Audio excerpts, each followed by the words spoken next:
শ্রী শ্রী ঠাকুর মা স্বামীজিকে প্রণাম জানিয়ে আজকের পাঠ শুরু করছি। 1. শ্রীমা উদ্বোধনে আছেন। হঠাৎ এক পৌর পুরুষ ভক্ত ভেউ ভেউ করে কাঁদছে। কেউ মাথা কুটছে, কেউ বা নিজের সাতকাহন কথা বলে যাচ্ছে, কেউ বা পায়ে মাথা রেখে নিশ্চল হয়ে আছে। একজন শুয়ে আবদার ধরলেন, তার বুকে শ্রী পাদপদ্ম রেখে তখনই চৈতন্য করে দিতে হবে।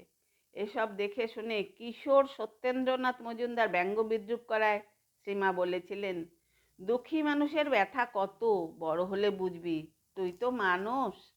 2. মন্ত্র সংহত আধ্যাত্মিক শক্তি। মাকে একদিন একজন বটগাছের একটি বীজ দেখিয়ে বলেছেন, মা দেখেছো, লাল শাকের বীজের থেকেও ছোট, এ থেকে অত প্রকাণ্ড বড় গাছ হয়। মা তখন বলেছিলেন, তা হবে না, এই দেখো না ভগবানের নামের বীজ কতটুকু, তা থেকেই কালে ভাব, ভক্তি, প্রেম এসব কত কি হয়। আপাত সামান্য বীজ মন্ত্র থেকেই সাধকের জীবনে ফুলে ফলে পল্লবিত হয়ে ওঠে আধ্যাত্মিক মহীরুহ। 3. মায়ের দক্ষিণেশ্বর বাসের সময় থেকে শুরু করে রাধুর জন্মকাল পর্যন্ত যেন তার তপস্যার প্রথম পর্যায়। এ সময়ে নীরব নিভৃত তপশ্চর্যায় ব্রহ্মময়ী নিজের স্বরূপে প্রতিষ্ঠিত হয়েছেন। 1900 থেকে 1920 সাল পর্যন্ত সময়কাল তিনি অনন্ত শক্তি এবং করুণায় সকলকে আশ্রয় দিয়েছেন, তাদের পাপ তাপ গ্রহণ করেছেন নির্বিচারে। 4. শ্রীমা স্বামী শান্তানন্দকে পরবর্তী জীবনে একবার বলেছিলেন, মন্দ কাজে মন সর্বদা যায়, ভালো কাজ করতে চাইলে মন তার দিকে এগোতে চায় না। 5. শ্রী রামকৃষ্ণ দেবের অদর্শনের পর শিব বিরহে সতীর মতো শ্রীমায়ের মনেও তখন তীব্র বৈরাগ্য। তখন ত্যাগী সন্তানেরা তাকে তীর্থে তীর্থে ভ্রমণ করান, সেখানেও তিনি জপ ধ্যানে ডুবে থাকেন। বৃন্দাবনে যোগিনমার সাথে তিনি জপ করতেন।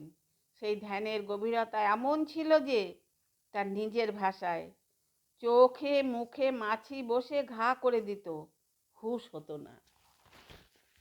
6. সারদা দেবীর বিশ্ব প্লাবনী কল্যাণী শক্তিতে 3টি ভূমিকায় দেখা যায়। তিনি দেবী, তিনি গুরু এবং তিনি মা। গুরু শক্তিতে সারদা দেবী সন্তানকে মন্ত্র দীক্ষা দিয়ে ত্রাণ করেছেন।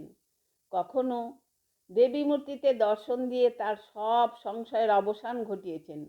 তবে এসবের ঊর্ধ্বে যখন তিনি কেবলই একাক্ষরা মা। এই 3টি ভাব একই অখণ্ড শক্তির ত্রিধা প্রকাশ। 7.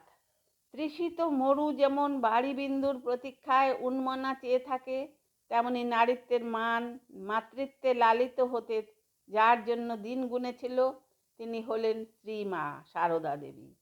করুণাপ্লুত অবতার বরিষ্ঠের লোকহিত শক্তিরূপে তিনি অবতীর্ণ হয়েছিলেন। তার সত্তায় নিখিল মাতৃত্বের আভাস কখনো জননী হয়ে, কখনো বা দেবী রূপে তাকে চির আদরিণী করে রেখেছে। 8. শ্রীমার প্রকাশ শ্রী শ্রী চণ্ডী বর্ণিত, যা দেবী সর্বভূতেষু মাতৃরূপেণ সংস্থিতা রূপে, যাকে উদ্দেশ্য করে ব্রহ্মা স্তব করেছেন, অর্ধমাত্রা স্থিতা নিত্যা জানশ্চর্যা বিশেষত, তারই আধুনিক আগমন শ্রীমায়ের মধ্যে। 9. মা কলকাতায় শরীর ত্যাগের পূর্বেই স্বামী পরমেশ্বরানন্দকে জয়রামবাটিতে জগদ্ধাত্রী পুজোর খুঁটিনাটি বুঝিয়ে দিয়েছিলেন। পরের বছর তিনি ছিলেন না। পরের বছর জয়রামবাটিতে জগদ্ধাত্রী পুজোয় মায়ের অনুপস্থিতি স্বামী পরমেশ্বরানন্দকে মর্মাহত করেছিল, কিন্তু পুজোর দিন বাইরে তিনি সব কাজই সুন্দরভাবে করে যেতে লাগলেন। হঠাৎ আনমনা অবস্থায় তিনি লক্ষ্য করলেন, পুজোর সমস্ত কর্ম মা স্বয়ং সশরীরে দাঁড়িয়ে করে নিচ্ছেন। একবার নয়, বারবার দেখতে লাগলেন।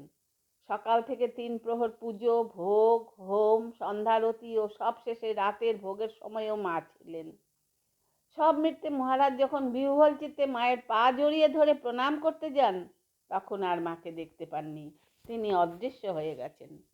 10.